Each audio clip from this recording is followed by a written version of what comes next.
disponibilizamos para o Senhor, não existem cadeias que possam nos prender. E muitas vezes, algemas de Satanás nos aprisionam. Que tipo de algemas? Quantas vezes nós, devido a esses problemas, estamos desanimados, estamos sem vontade de nada, não queremos mais ir para a igreja. Existem algemas também que impedem a pessoa de exercer aquilo que Deus colocou nas mãos dela. O Senhor Jesus toca no teu coração, Ele fala: olha, eu te chamei para cantar, eu te chamei para pregar, eu te chamei para ganhar almas. Mas aí o inimigo das nossas almas vai lá e tenta também colocar uma algema, a algema da insegurança, a algema da dúvida. Tantas coisas nos prendem, tantas coisas nos impedem de adorar o nome do Senhor Jesus. E quando eu estava meditando neste louvor, o Senhor falou grandemente ao meu coração acerca dessas algemas. Quando nós estamos algemados, nós não estamos no lugar que a gente quer estar. E muitas vezes as algemas que o mundo coloca nas nossas mãos nos prendem longe da vontade de Deus. E às vezes você faz força, você quer voltar, mas aquela algema está ali te prendendo. Às vezes é uma prática, amigos, balada, não sei. Mas uma coisa eu quero te dizer nessa noite: tudo aquilo que te algemava, tudo aquilo que te prendia de fazer a vontade do Senhor Jesus, Ele está quebrando nessa noite. E você sabe por que Ele está quebrando? Eu e você, além de adoradores, nós somos soldados, nós somos guerreiros, e nós estamos numa batalha espiritual, porque o mundo espiritual não é brincadeira. O soldado com a mão algemada, ele não pode guerrear. O soldado com a mão algemada, ele está preso, ele está impossibilitado de ir para a guerra. Mas o nosso general, o nosso Senhor Jesus Cristo, Ele desce aqui nessa noite para quebrar todo tipo de algema que te impede, que te barra de fazer a vontade e o querer dele. Se o Senhor Jesus, Ele te chamou para cantar, cante. Se o Senhor Jesus te chamou para pregar, pregue. Venha para a casa do Senhor, faça o que Ele quer, não deixe que essas algemas te prendam. E nessa noite você aprendeu o segredo: não há cadeias aonde há adoração. Uma vez eu estava conversando com uma amiga minha, e nós estávamos comentando o seguinte: às vezes nós nos encontramos tão tristes, tão abatidos, sem vontade de nada. Mas mesmo sem vontade, começa a adorar o nome do Senhor Jesus. Começa a adorar o nome do Senhor Jesus, porque isso funciona. Quando você adora, as cadeias são quebradas. É por isso que Satanás faz de tudo para não ver você fazer o que você está fazendo aqui hoje, levantando as suas mãos para os céus e adorando o nome desse Deus, porque ele sabe que quando você faz isso, ele tem que se retirar e tem que bater e retirar, porque ele não é maior do que o nosso Deus. Aleluia, Jesus. Levante as suas mãos assim comigo. Vamos louvar mais uma vez o refrão deste hino, e que você possa sentir o terremoto do Senhor Jesus, soltando todas as cadeias que te prendiam nessa noite. O terremoto vai acontecer.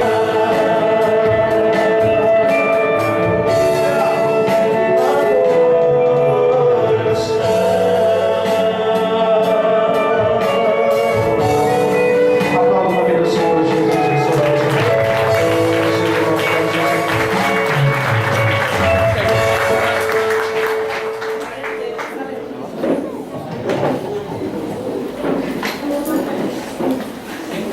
Graças a Deus.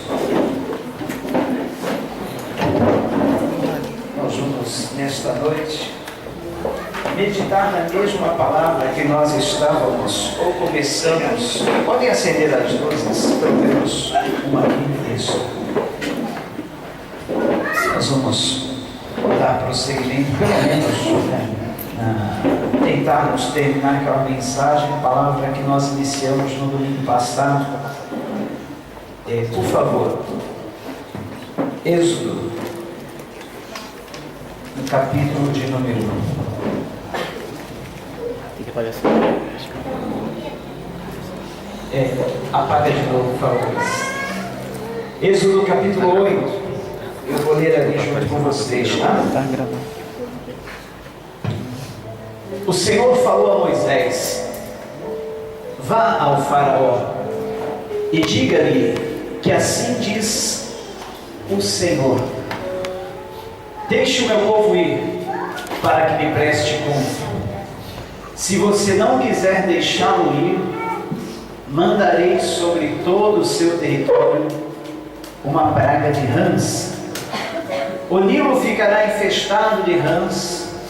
Elas subirão e entrarão em seu palácio, em seu quarto e até em sua cama. Estarão também nas casas dos seus conselheiros e do seu povo, dentro dos seus fornos e nas suas amassadeiras.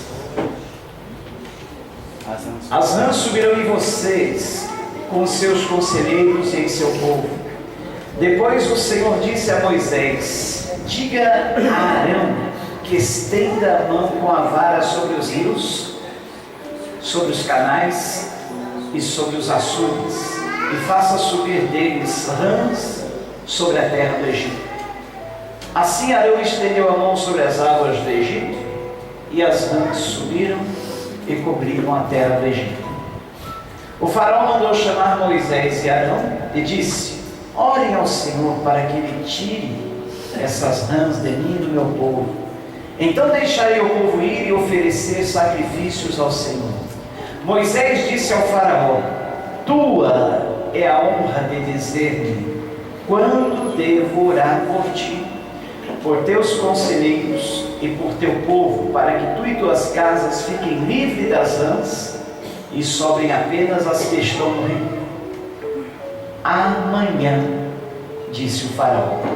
Moisés respondeu: será como tu dizes, para que saibas que não há ninguém como o Senhor nosso Deus. As rãs deixarão a ti as tuas casas, os seus conselheiros e a teu povo.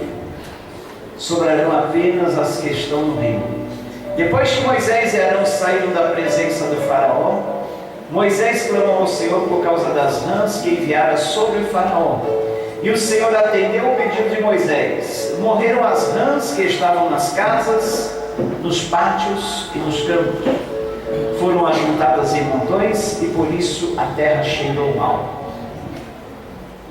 Mas quando o faraó percebeu que houve alívio, obstinou-se em seu coração e não deu mais ouvidos a Moisés e Arão, conforme o Senhor tinha dito.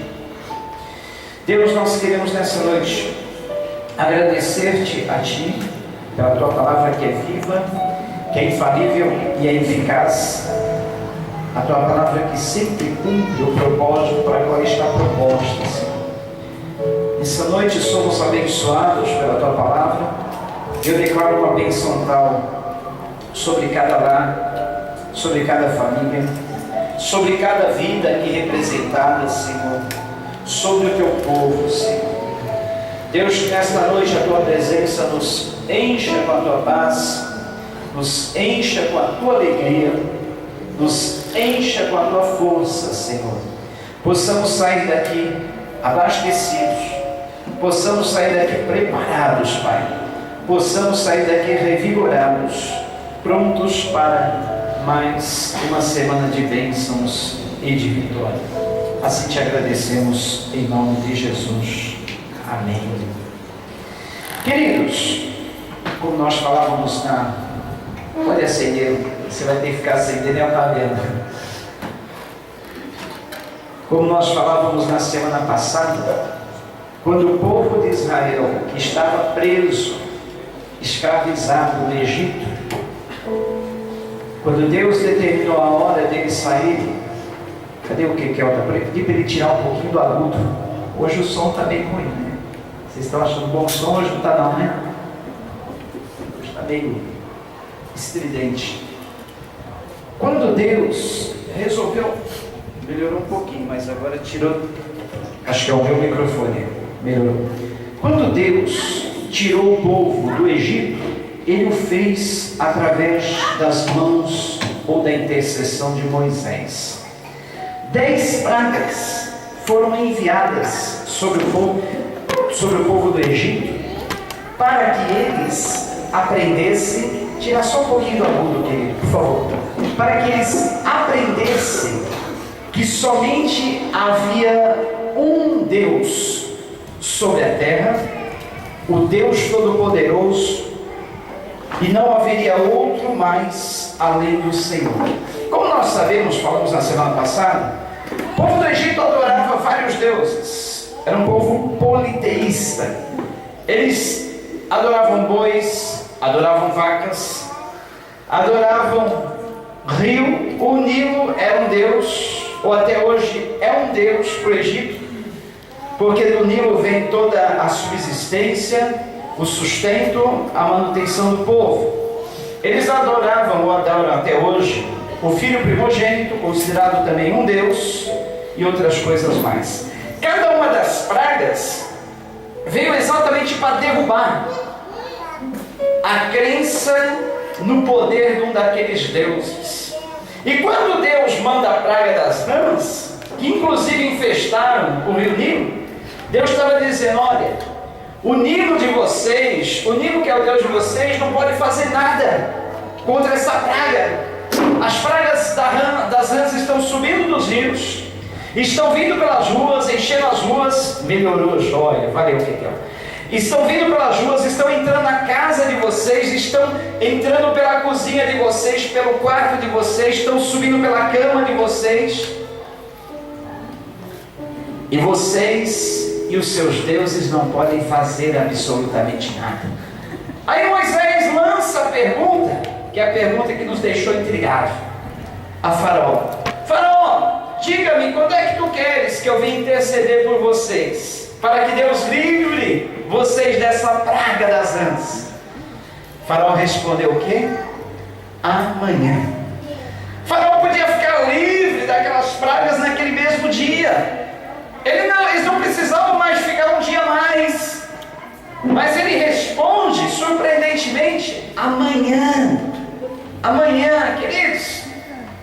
Se você estivesse na situação de Faraó, se a sua casa, a tua cozinha, a tua cama estivesse infestada de rãs, tivesse rãs pelo seu armário, pelo seu guarda-roupa, mulher, então tem uma ojeriza por esse bichinho, né?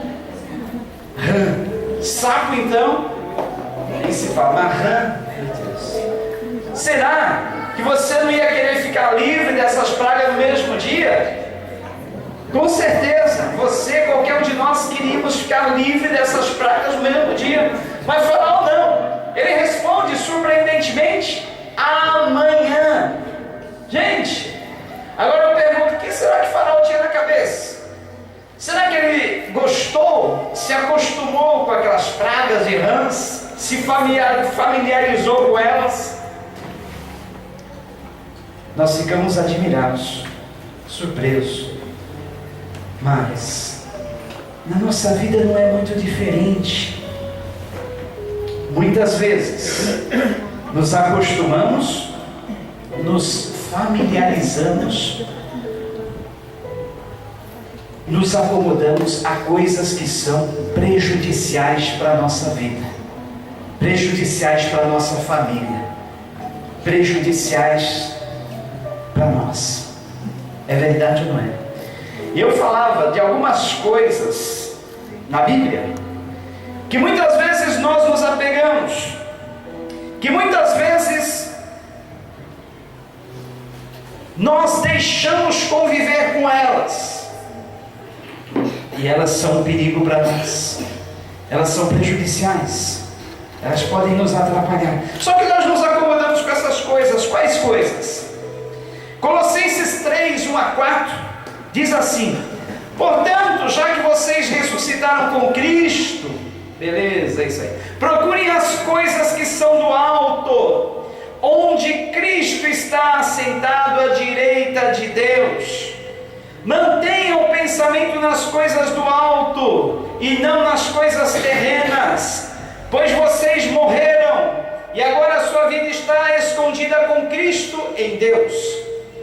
Quando Cristo, que é a sua vida, for manifestado, então vocês também serão manifestados com Ele em glória.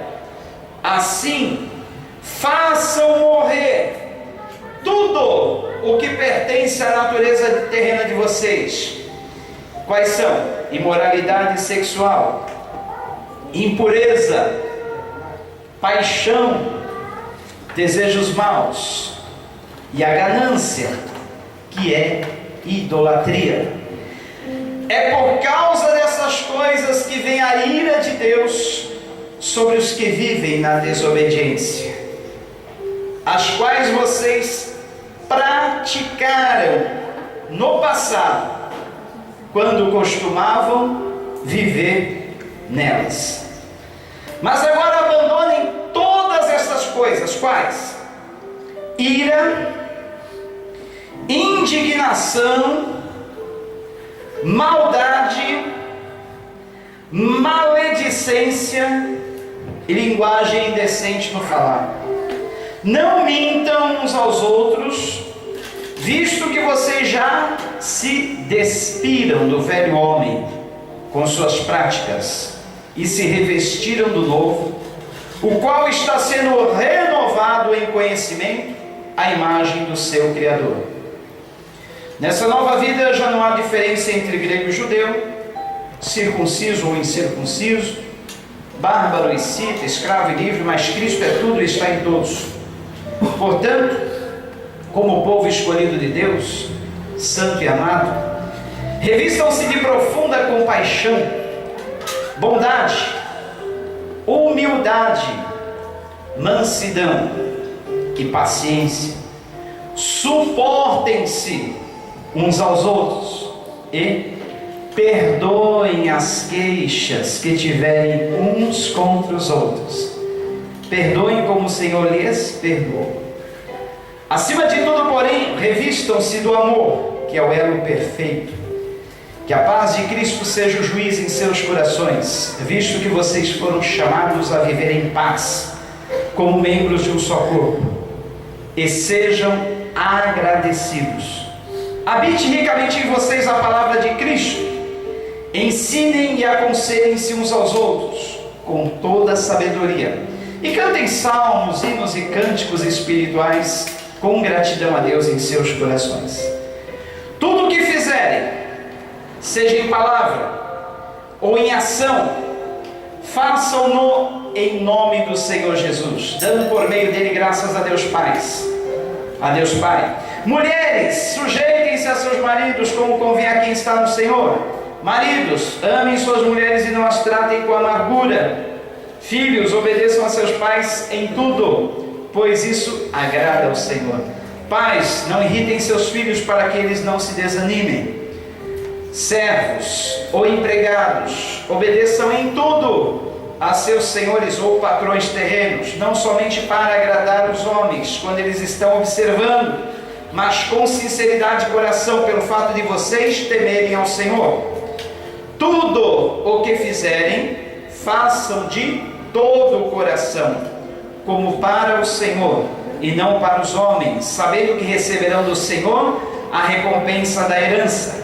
É a Cristo, Senhor, que vocês estão servindo. Quem cometer injustiça, receberá de volta injustiça, e não haverá exceção para ninguém. Eu falava na semana passada que esse versículo aqui pega, mas pega legal mesmo. Quem cometer injustiça, receberá de volta injustiça, e não haverá exceção para ninguém. Depois, por isso, termina aqui. Que é isso? Como eu falei na semana passada, não se preocupem com injustiças não.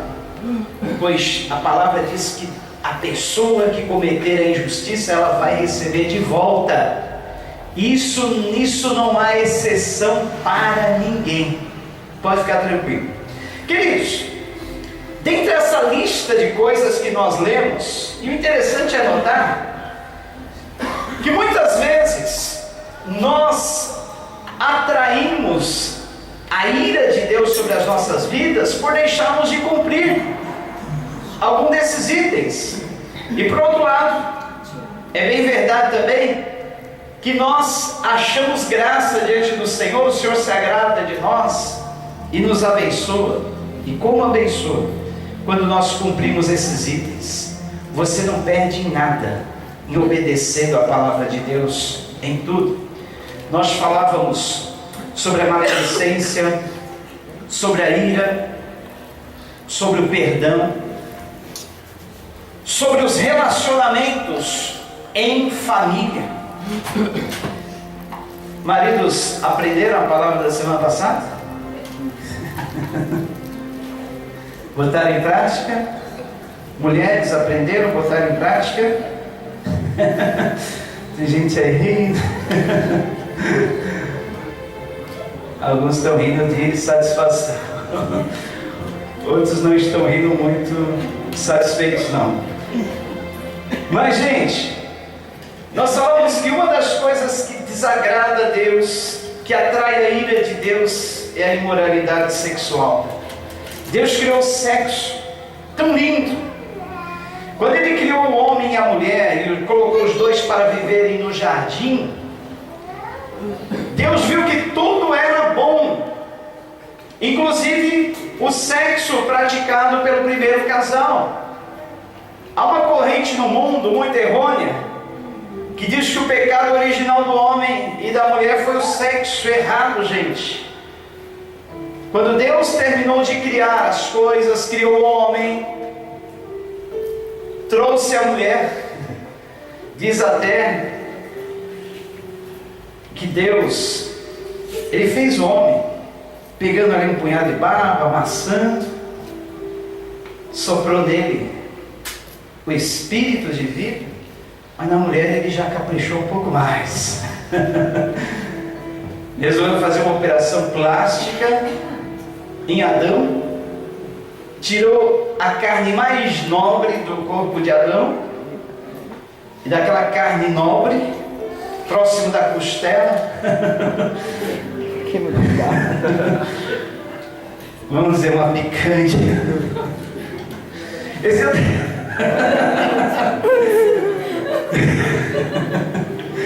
Esses dias eu estava lendo por que a picanha ela é tão nobre. Quantas gramas de picanha se extrai do boi? Você viu? Você ouviu? 1,5 kg de picanha para cada boi. É por isso que a gente vai na churrascaria, que nem nós fomos lá com os casais no Chapão Gaúcho. Vem frango e linguiça toda hora, vem alcatra, vem costela, vem maminha, vem fraldinha, e por último vem a picanha. E para ela aparecer de novo demora um bom tempinho, né? Porque é 1,5 kg de cada boi. De cada boi só se extrai 1,5 kg de picanha. Então é uma carne nobre. Ela custa até mais cara. Então, Deus caprichou na mulher, pegou a carne nobre do homem, né? Como se fosse no boi seria a picanha, a carne mais nobre, uma carne de qualidade, né? E trouxe esse presente para o homem. Deixa eu dar um puxãozinho na orelha dos homens, que vai valer para mim também, tá? E quando eu faço isso, eu estou me incluindo. Homens, maridos, e vale também para os namorados, noivos, futuros maridos. Vamos valorizar a picanha que Deus te deu, não? Você não vai numa churrascaria e eles trazem a picanha, vai? Eu vejo gente desprezando o frango, a linguiça, o cupim, a costela, carne de segunda, mas não vejo ninguém falando, não, que aquela picanha mesmo, saborosa ali, suculenta, bonitinha, eu não vejo gente desprezando. é a carne que o pessoal mais quer. É verdade, mãe? Maridos, homens. Glória a Deus. Glória a Deus. Liga para o emergência. Isso é o que eu sei.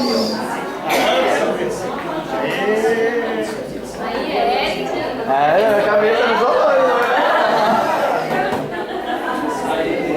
Bom, continuamos. Eu vou tentar falar sem microfone, tá? Foi geral? Foi geral, né? Geral.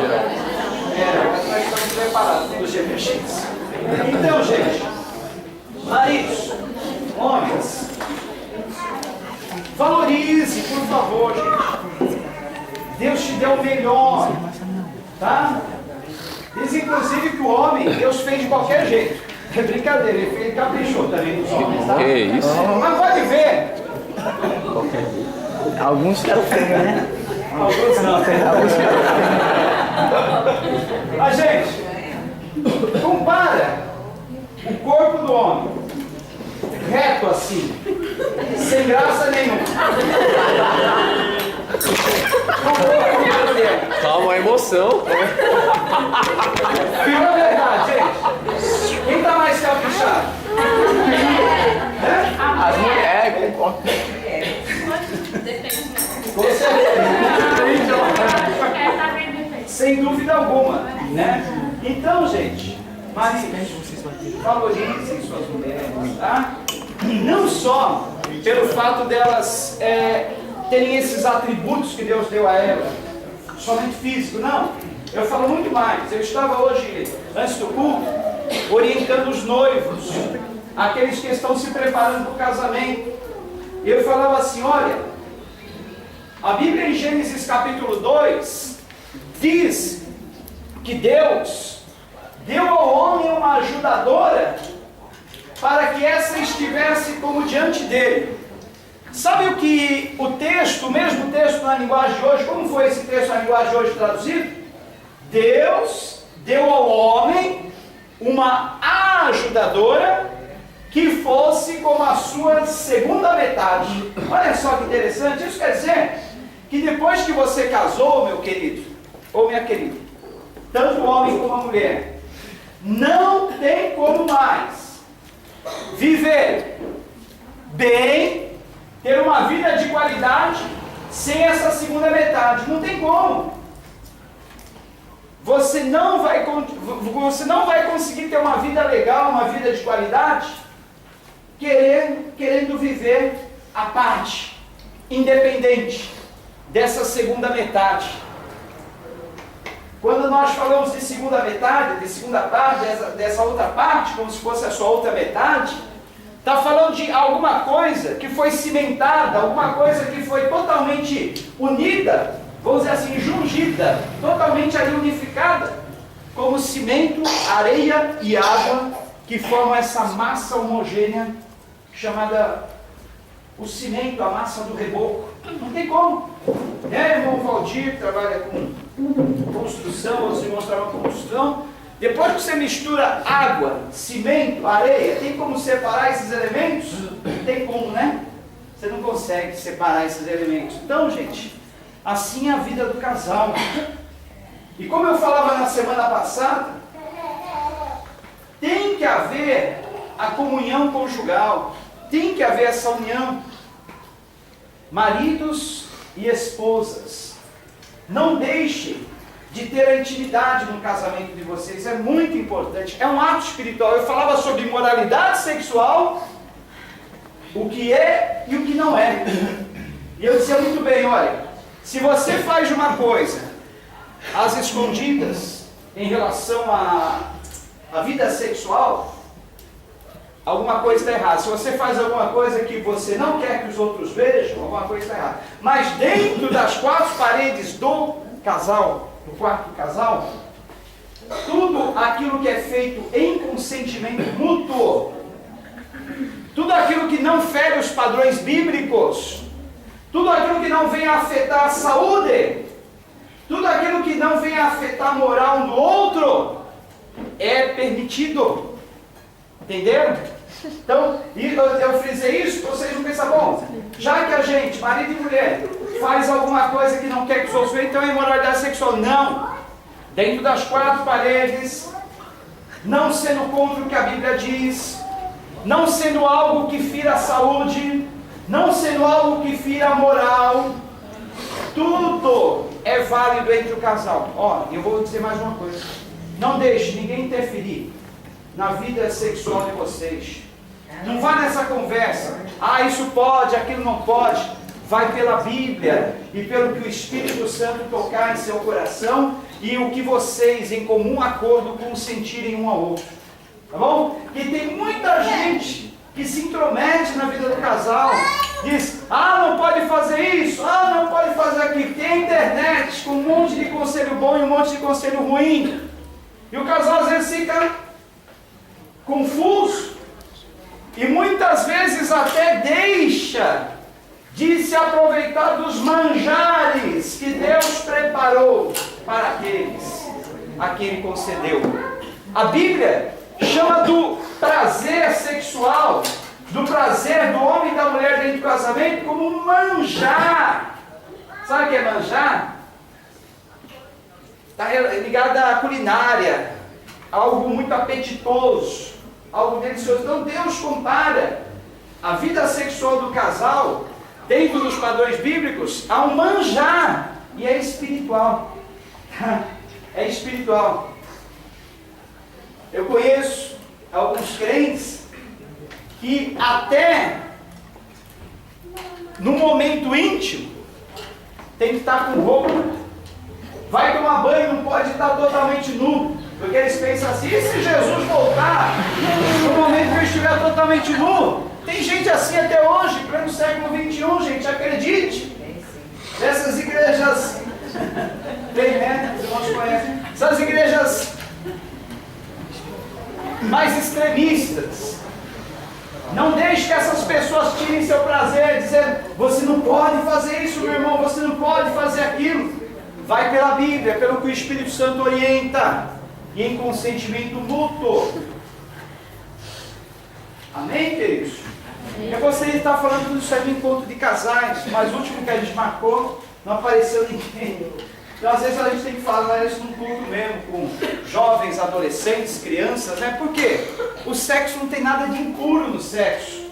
O sexo é puro, se feito dentro do casamento, dentro do padrão bíblico.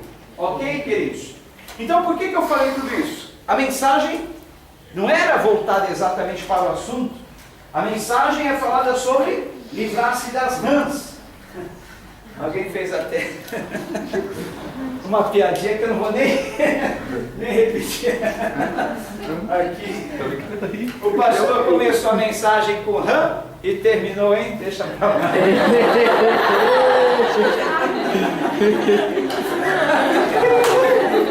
Deixa pra lá. Tem gente que não entendeu ainda. Deixa pra lá. Deixa pra lá, gente. Não, não vou falar não. Pode ficar tranquilo. Alô, não entendeu? Ah, a pastora chegou. Ela vai chegar. Acabou, pastor. Acabou.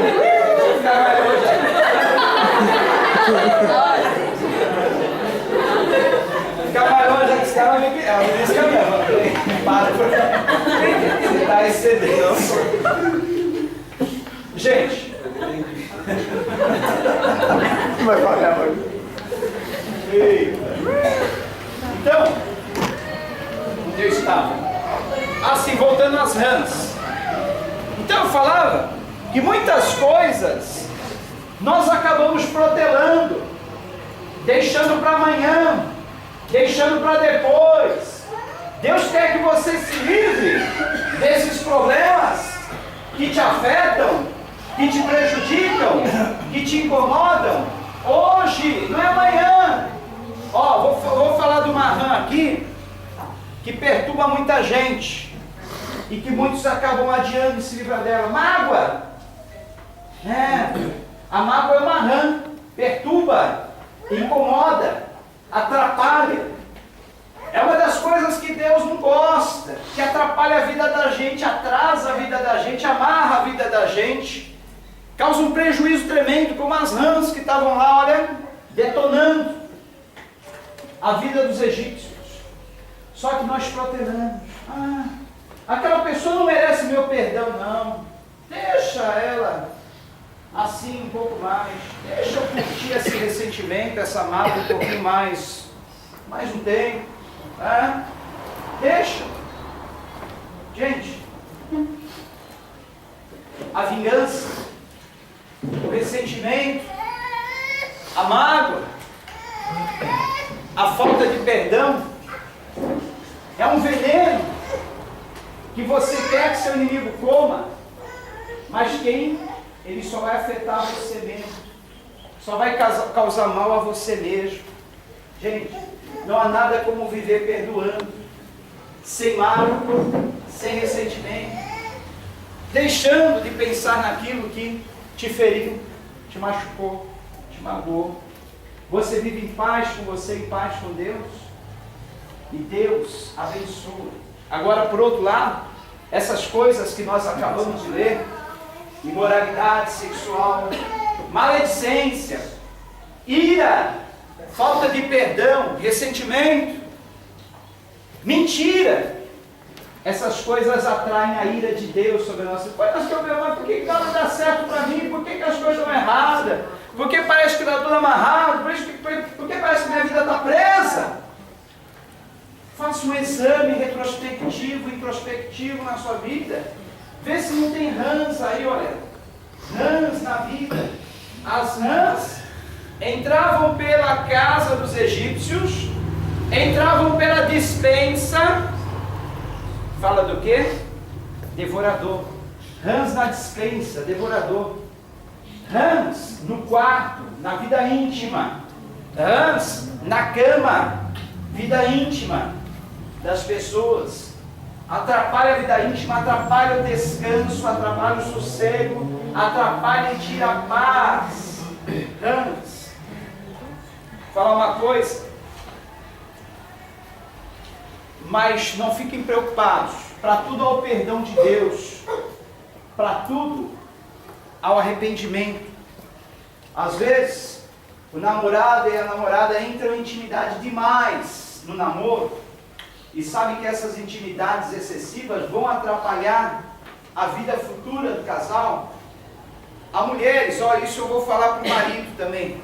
Marido, o prazer no ato sexual não é só seu, não. A mulher tem o mesmo, não é que nem um galo, né? Dá aquela vontade em cima e depois cai fora lá todo alegrinho, né? E a mulher chupando o dedo. Não é assim, às vezes? O marido, quando longe, fala Deus.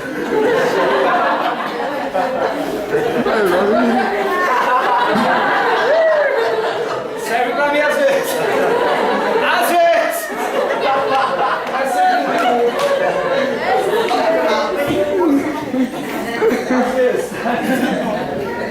E a gente tem que ter essa consciência, né? Tá certo, né? Nenhum homem é 100%. Tá segurando. Tem os dias da caça, o dia do caçador. Mas,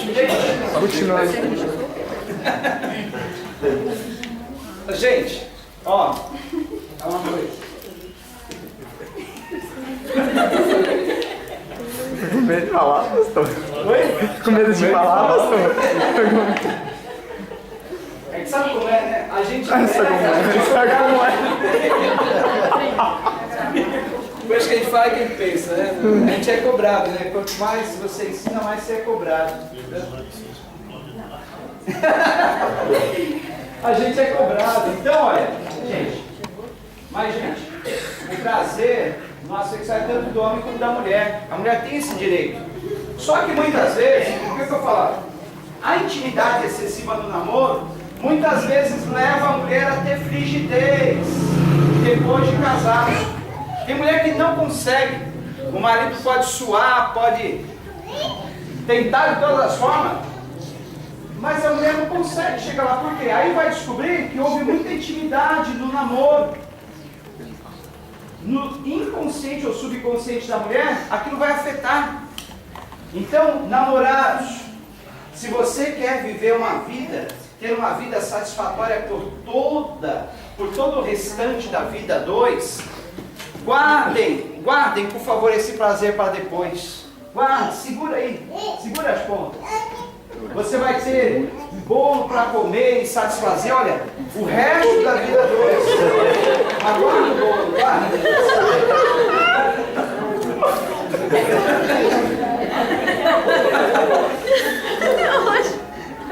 É Deus que está mandando falar, tá, gente?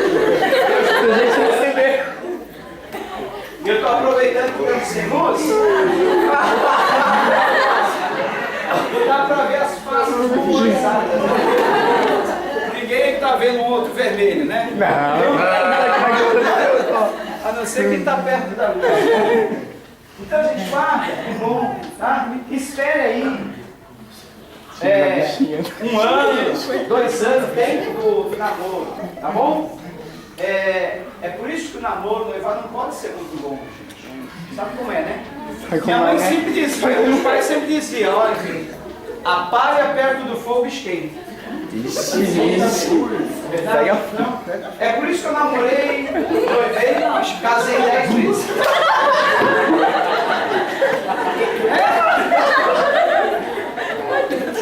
Fogo puro, né?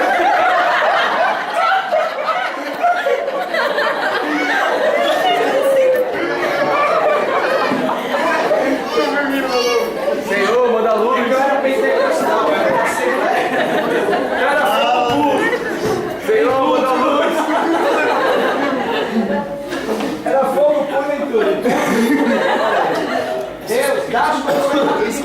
Deus dá emprego, dá moradia, condições, porque senão, gente, não é fácil não. Eu sei, gente. Eu já fui adolescente, já fui mais jovem, né?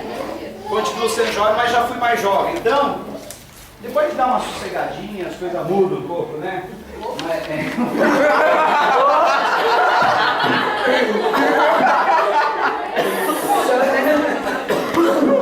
Calma aí.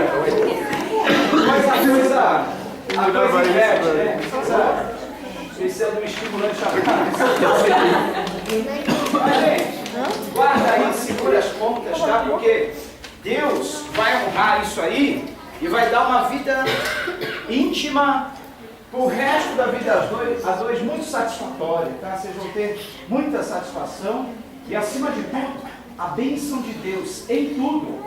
Vem a prosperidade, vem bênção sobre os filhos de vocês, sobre os filhos dos filhos. Sabe aquelas bênçãos de Salmo 128, Salmo 127? É assim que Deus abençoa e honra aqueles que honram a Ele. Vocês leram aí? Vocês viram aí? Escrito ali. Sobre essas coisas contrárias à Bíblia vem o que há? Ira de Deus, sobre aqueles que não obedecem. E sobre aqueles que obedecem vem o quê? A honra de Deus, a bênção de Deus. Gente, os mandamentos bíblicos não são penosos. Tem gente que pensa assim, principalmente o adolescente. Mas se Deus não queria que eu usasse a minha energia sexual, por que Ele tem que me dar essa força, essa energia sexual? Logo na puberdade, na adolescência, aos 13, 14, uns antes, 12 anos, eu vou explicar. Deus não faz nada errado. Vocês sabiam que na antiguidade, no meio do povo judeu, um adolescente, 12, 14 anos, 15, já estava preparado para casar? Era normal entre eles. E deveria ser normal assim que nós atingiu a puberdade. É claro que até as leis do país só permitem que um jovem antes dos 18 anos se case com a autorização dos pais. Mas, biblicamente falando, o adolescente judeu, ele já podia se casar com 14, 15 anos, início da puberdade. Então, só que hoje os tempos são diferentes. Nos tempos atuais, é muito difícil alguém ter condições de estabelecer um casamento numa idade assim, numa idade muito jovem. As condições financeiras, sociais mudaram muito, mas Deus ele não faz nada errado. Vocês sabem, a Bíblia diz que Deus nunca permite a tentação maior do que a gente pode suportar. Com a tentação, Ele também dá o escape. Ninguém pode dizer, eu fui tentado demais, além da minha capacidade, não pude resistir. Deus dá a condição de resistir, certo? Minha esposa casou virgem. Eu só não casei porque eu fui muito safado antes de me converter. Porque eu não passei minha adolescência toda no caminho de Deus. Eu me afastei dos 12 até os 19 anos. Aí eu prometi coisas que me prejudicaram muito. Não gosto de lembrar, me prejudicaram. Não desejo que eu passei dos 12 aos 17 anos para ninguém. Passei por sufocos, por desobedecer à vontade de Deus, por ir contra o padrão divino. Aí tem aqueles jovens adolescentes que falam assim: Deus é um estraga-prazeres. Deus parece que Ele gosta de brincar conosco. Ele nos põe um impulso sexual que é tão forte e fala: vou te dar esse impulso, mas você não pode usar. Não é assim que muitos adolescentes jovens pensam. E até falam: Deus, mas se eu não posso usar o meu impulso sexual, por que tu me deu então? Deus, Ele não tolhe o prazer de ninguém. Ele quer sim nos preservar. Nos preservar de complicações, dores de cabeça, problemas. Então quando Ele fala, a Bíblia não diz assim, olha, algumas coisas são permitidas e outras são proibidas. A Bíblia fala isso? Não, o que a Bíblia fala? Todas as coisas me são lícitas. O que quer dizer lícitas? Permitidas. Todas as coisas não são permitidas. Nunca erre falando, Deus não permite isso. Conta isso. Todas as coisas não são lícitas. Mas aí tem a segunda parte do versículo. Mas nem todas as coisas nem tudo me convém. Tudo me é lícito, mas nem tudo me convém. Aí vem a terceira parte do versículo que diz assim: não me deixarei dominar-me por nenhuma delas. Quais coisas? As coisas que não me convêm. Agora, por que não convém? Porque trazem consequências. Consequências, é isso mesmo. Então, olha, eu posso fazer todas as coisas, só que saber o seguinte: tem coisas que trazem consequências. Quais as consequências? Eu vou falar, olha, uma gravidez indesejada, uma doença venérea, são as menores. Tá? Uma AIDS ou qualquer outra doença são as menores consequências. As maiores consequências, sabe quais são? Daqui, olha, da consciência. A consciência que nenhuma camisinha pode resolver, a consciência que nenhum anticoncepcional resolve, a consciência que nenhum tratamento médico resolve. Sabe o que é você não ter o seu sono tranquilo, a sua paz perfeita por causa do Deus na consciência, por causa de erros cometidos? É pior do que a doença venérea, é pior do que a gravidez indesejada, é pior do que a AIDS, é pior do que qualquer coisa, a verdade não é? Você botar a cabeça e você falar, eu não devia ter feito aquilo, meu Deus, me perdoa, me ajuda, será que eu perdi a salvação? Será que ainda tem jeito para mim? Será que ainda tem recuperação? Será que meu casamento vai ser salvo no futuro? Não é assim? Mas como eu falei, se você caiu num desses erros, para tudo há o perdão. Se você se arrepender, se você verdadeiramente se colocar diante de Deus e falar, ó Deus,